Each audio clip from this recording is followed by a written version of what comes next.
The Amish Comic. Hey, what's cracking? What's happening, man? How long have you been doing comedy for?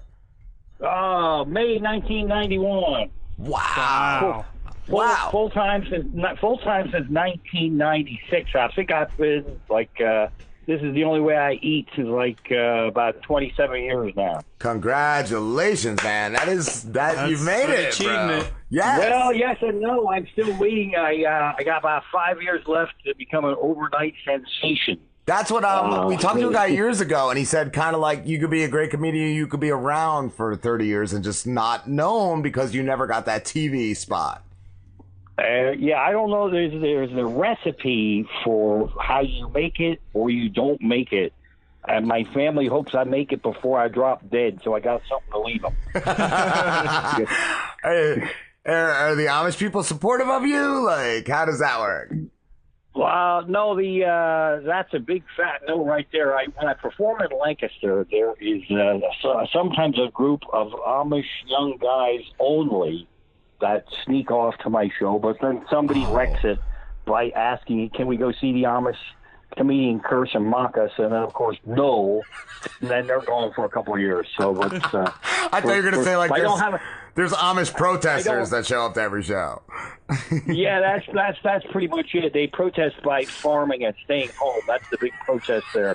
By not even knowing because they don't have electricity. They don't, and there's nobody going to rat train me out. That's the beauty of me. I was on America's Got Talent season 5, and they had bad information. They followed me around, and we were like sequestered. 10 hours, and I could follow around and get a little pre-interview, and the lady tried to, the phone actually goes, I understand you have a very big Amish following. No, you have bad information. Well, she hounded me 15 times, so I finally said, yes, I have a big Amish following, if that makes you happy. 3, there's buggy gridlock out on the highway every time I come in. They were not going to take no for an answer, so I just said, fuck it, I'll just roll with it. I love, too, that you work dirty. I like that you work blue. Amish Comic. I love the F-bomb. I'm a big fan of it. I think we live in what I call a what the fuck world, and I can't believe more people are not cursing up a storm. It's not like a sexual thing. It's just like, what the fuck happened now? What the fuck is this shit? What even is going on anymore? I have a hard time. I always said the word fuck just adds color to the sentence. Yeah, it peppers the conversation nicely. It's really, it's a therapy word. It's got a nice crisp fuck. And I've tried 27 years to find the substitute word. Go shuck yourself doesn't have the thing. That soft S. It's got to be fuck. And then I was just in Ireland and I found a loophole. Because I do radio, like I'm on radio tomorrow where I can't say fuck. So I thought I had a loophole, feckin'.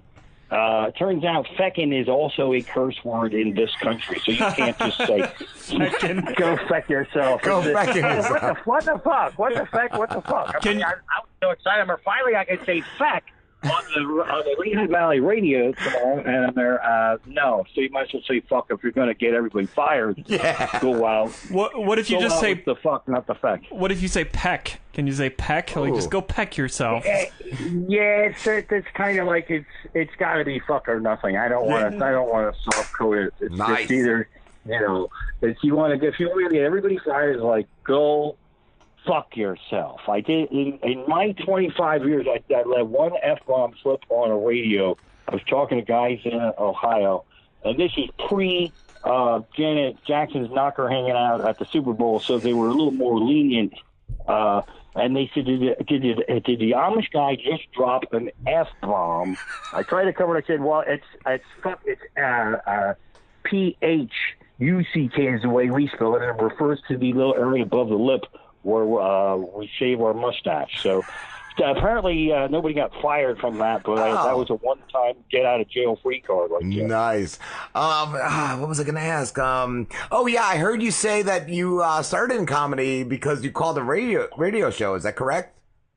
Yeah, I was. I don't like tension in the world. I like everything to be like it is in Mary Poppins. And one of my first hell jobs was screen printing T-shirts, and the tension in this shop was just horrible. And so these goonballs used to actually just phone in this morning radio show. In fact, that's the same guys I'm going to be on tomorrow. It's the Bearman and Keith in the Lehigh Valley, WZZO, plug another radio show on your radio show. That's fucked up, but I did it anyway. What show is it? I didn't catch that. It's WZZO in the Lehigh Valley, the Bearman and Keith. They've been around. They've been with me for 27 years. Cool. My print shop guys actually used to just dial in and hand me the phone, and I'd just go crazy. It got to the point where they liked having me on, and they scheduled for me to call my calf to go to the bathroom. I almost got fired because the boss said, that guy goes to the bathroom more than anybody twice his age. That Amish guy's always shitting. So my career actually started in the toilet, in the indoor plumbing. It's only up from there, my friend. I love that. It's actually that's a comfort zone too, because when you phone in to a radio station, if you suck, man, they just hit the Led Zeppelin button, or you just hang up the phone and you're fucking done. You can't see the audience or nothing. So it's my first half year on stage. I kind of felt like I wanted to perform from in a toilet with a microphone and a telephone, and in case anything goes wrong, just fuck it. I'll just flush the thing and I'll just hide and we'll be out of here. So, I know what you're talking about. I worked in printing industry, and dude, you see fist fights, you see knives pulling on people like all the time, dude. Yeah, for $6 an hour. What? Yeah, for $6 an hour. What the fuck's wrong with these people? That in restaurants. Print shirts and steal them and sell them illegally like any normal person before you stab someone in the eye. Yeah, dude. I've seen, I forget, like, it just started out joking between these two guys, like, back and forth, like, yeah, your mom, blah, blah, blah. And then, yeah, next thing you know, razor knife to somebody's neck. And, like, blood starting to, like, leak out. Like, what happened? How'd that happen? Every fine stabbing starts as a joke. As a printing. Right. It starts as printing a t-shirt and a joke.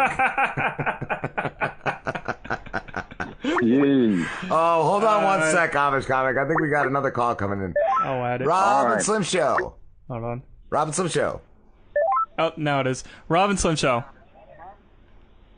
Hey, are you guys new at this? Yeah, it's our first day. Who's this?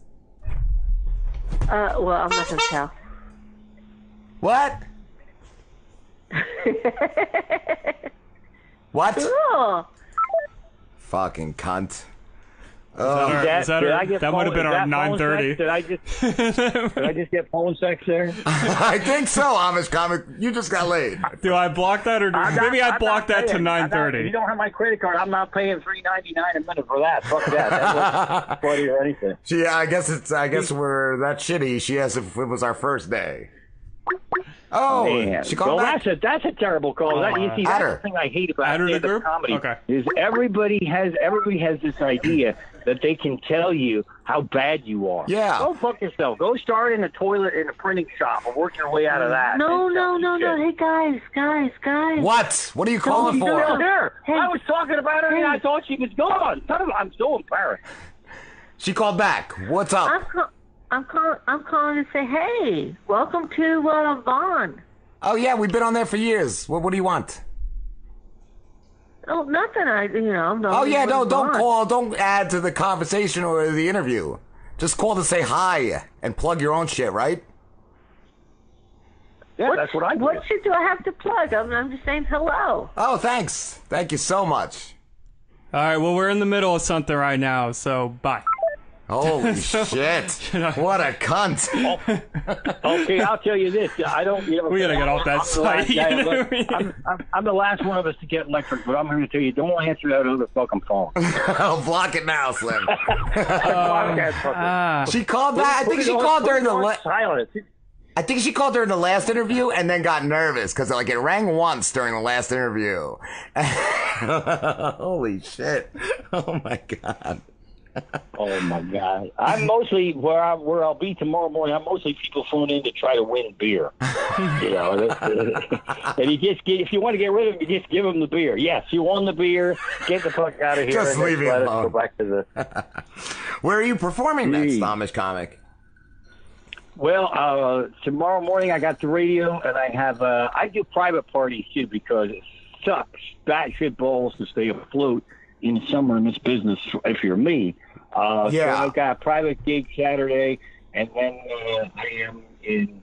I don't know if nobody heard of any place. I'm mostly in Pennsylvania. I'm in Pottsville, Pennsylvania this month at Pine View Acres, which really sums up all of Pennsylvania. There's always a fucking view of pine trees in Pennsylvania. Yeah. But if anybody actually wants to figure out where I am, I actually was just in Point Pleasant, New Jersey at Uncle Vinny's Comedy Club for a run down there. So cool. the timing I'm plugging my Jersey shows of the Jersey Show is fucking probably explains why my career is not where it ought to be. But folks can track me down. Amish Comic. You put Amish Comic in any social media, and if I don't come up, let me know. I'll blow my brains out, because that means there's two of us out there. I was going to say, you are the one and only, right? As far as I know, until I meet another one, I'll keep saying that. I was going to say, too, I heard you talk about zippers. Are they forbidden in the Amish community? Everything is forbidden in the Amish community, and that's all it takes for young Amishmen to get in trouble is a zipper. And that's the level of technology that you want if you're an Amish kid. But start small. Easy access. Zipper.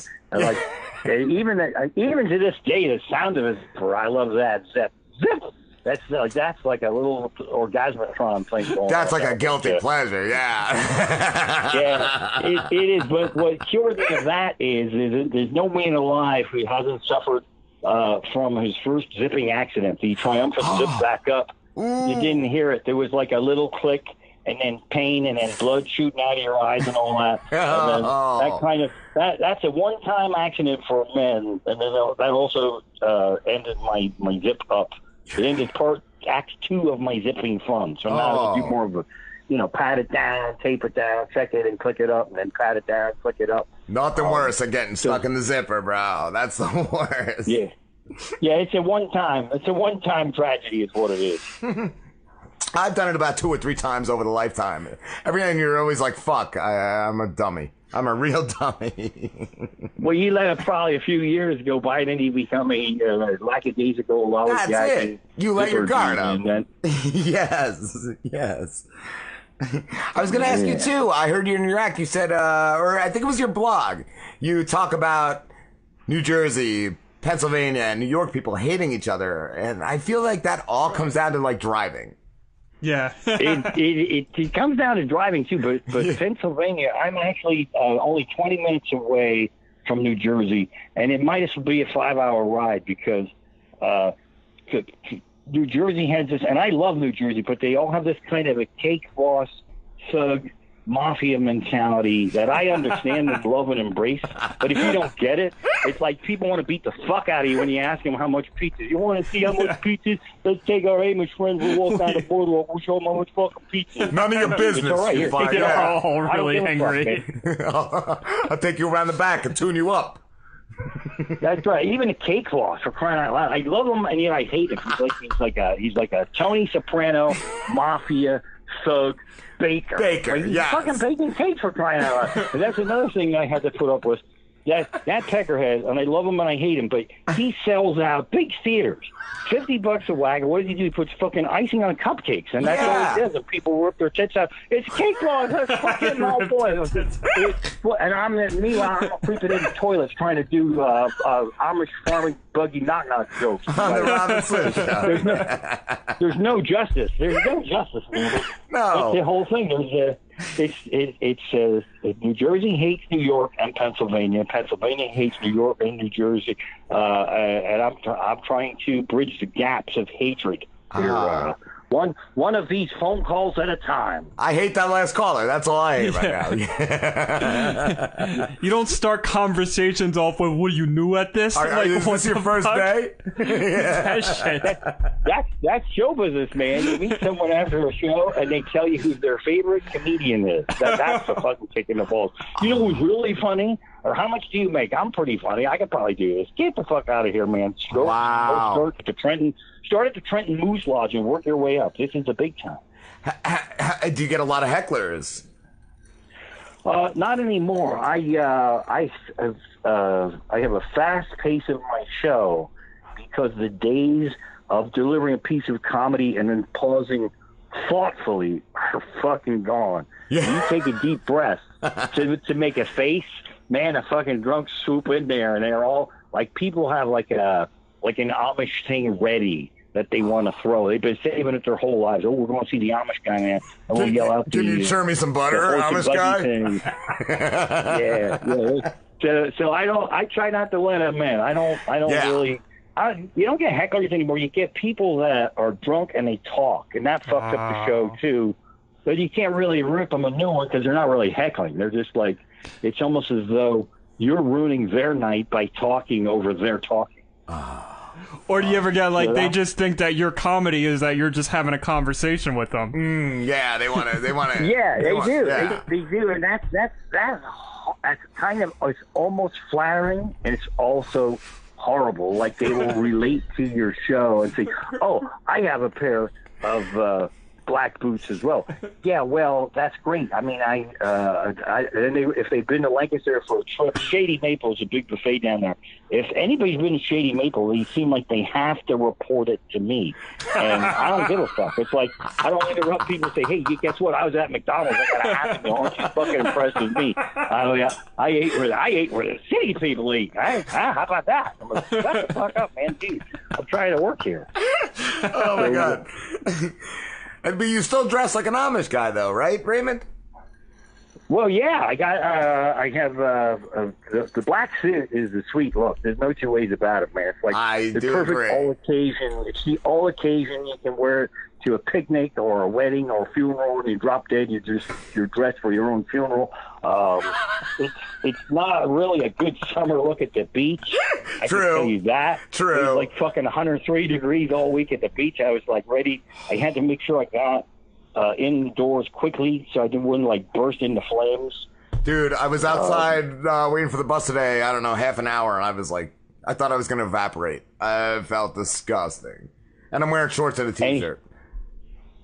Yeah, and the heat makes people nasty, too. Even I was nasty. Like at Point Pleasant, New Jersey, like on day 3 of this thing, someone came up to me after my show, and they're like, "Why don't you wear a white suit?" Because that fucking ruins it, you see. That ruins the illusion. You jackass. There's no Amish running, or what am I, the white suit wearing Mennonites of Switzerland? What the fuck? You can't just put a white suit on. I was going to ask you too, Raymond, is Lancaster the only place that Amish people live? No, we're everywhere. We're everywhere there is farmland. In fact, there's some Amish up around Niagara Falls, and wow. They when they party, they have a successful harvest or whatever, they all go. And that's when you see me out in the world, I'm liable to have on blue jeans and a Guns N' Roses T-shirt. And then I like to just tack on to the end of that party and fuck with tourists a little bit. Like, see that guy at the end there, Abraham Lincoln-looking dude with the Guns N' Roses shirt? He's fucking ready to blow the coop, man. He's not with us. He's one step away. He's not staying, man. He's dressed. He's dressed to bolt. That fucker's gonna run any second. What is that time called where you're allowed to go out in the world and just drink and do whatever? Rumspringa. It is. If anybody on this show is anybody parents? I'm a parent. Well, I don't know how old your kids are, but I believe being parents to a teenager is the roughest time to parent your kids, because like you want to give them enough freedom so that they start to mature into adults, but you don't want to give them too much freedom that they shoot up heroin and take a fucking nosedive off a bridge. Yes. So the Amish have this Rumspringa thing going on where they go, fuck it, just let them do whatever they want, run around, drink, snort cocaine, off a bike for 6 asses, and then we're bored of that. It seems like it could end badly. They'll become Christian Amish farmers. So I'm like 45 years of Rumspringa right now. I'm not coming back anytime soon. But most of them return, right? Like, that's what I thought. Well, yeah, because they scare the fuck out of young people, and it doesn't take much anymore. You pop on the news is bad. Yeah. Like as horrible as things are in the world, that's the thing they use to keep people, in check. Like, it's like you don't really want to go out there because look, their fucking president's like a orange lunatic. Just come, fuck me. I mean, 10 minutes of news that takes any Amish kid home. No two ways about Oh, yeah, it makes me want to, like, kill myself, the news. Just, like, it is depressing. Yeah, my Xanax doesn't last 30 days if I watch news. It's going to be fucking gone in a week. It's just gone. Medical marijuana, that's what we need. You can suck down 10 tabs of Xanax just reading Trump's Twitter feed. I'm so entertained. I don't really do political humor, but for crying out loud, he really tests your ability to not do fucking political humor. I was just going to say, it's like a layup. You know, he's giving you the layup to slam it. Like, he's really giving you the gold. Yeah, he kind of makes us lazy writers, too, because you don't have to add anything. Just say what he said. Just show the picture. Say what he said, and the joke is done. The joke is written. The joke is written. This whole thing with Kaepernick and Nike, he says, Nike, they're ashamed of themselves. I wouldn't do it. But, a business should be free to make up their own decision. Not a fucking individual, but a business should. And they're good tenants, and they pay me a lot of money. Yeah. He basically just admitted that he's Hillary Clinton. He basically just admitted, I have taken bribes from corporations. Just suck it up. That's the way we go now. Yeah, exactly. Oh, that's what I said. Like, he's just, everyone's a piece of shit. Every politician is, and he's gonna be the same piece of shit that all the other piece of shits were. But he's a little bigger. Isn't it great? Isn't it great to live in a country where all the people have all the fucking money decide so we who have nothing should have either less or just a teeny little bit more. And he said he was going to break that. Also, like, yeah, no, I'm not going to take the salary. Yeah, no, you're getting a tax cut on that, dude. Like, your family's making millions off that. I'm all about a woman president, man. I think women are way smarter than men, hands down. Never thought it should be Hillary because I suspect there is a penis under that dress. Somewhere there is a penisless woman. There's a penisless woman that can lead our nation. I believe that, man. Because women trick us into doing shit we don't want to do, and that's what we need. Just trick us, pull shit off, and don't fucking. We don't even know what happened. Yeah, what happened? Oh, that's good. Oh. Amish Comic, you're awesome, dude. Thank you so much for talking to us. I love doing this shit. It's great to be able to perform from my home. If we were Skyping, you might see me diddling through half of this interview, but I think that won't come off on the radio too much. But yeah, thanks for having me, man. This is cool stuff. Absolutely. Where can everybody find you? Amish Comic on Facebook. I have 2 Facebook pages. Accidentally, that's another story for another night. Either one pops up, Raymond The Amish Comic or Amish Comic. Amish Comic on Twitter, Amish Comic on Instagram, and any links there would tell people where I'm performing, or if they want to bash me and say how much I fucked up your radio show. I'm a pussy, and I will vanish, block, and delete them. So how about that? I'm on that same level. We will talk to you soon, and we'll definitely have you back, Raymond. Outstanding. Thanks, and have a great night. You too, brother. Have a good one, man. All right. See ya. So cool.